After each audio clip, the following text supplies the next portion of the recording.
Bakit ka namin kukunin para sa role na to?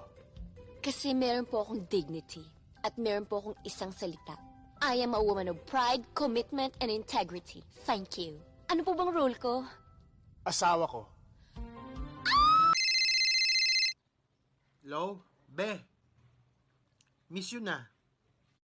Ay, miss you too. Anong miss you to? Buksan mo yung TV mo. Miss Universe na. Baklang to. Alam mo bang hindi pa ako nagkaka-boyfriend? Sabi mo nga kahapon. Pwede bang ikaw na lang yung maging first boyfriend ko? Ha? Game ka? Sige. Pwede na ba kita maging baby forever? Pwede na ba maging tayo?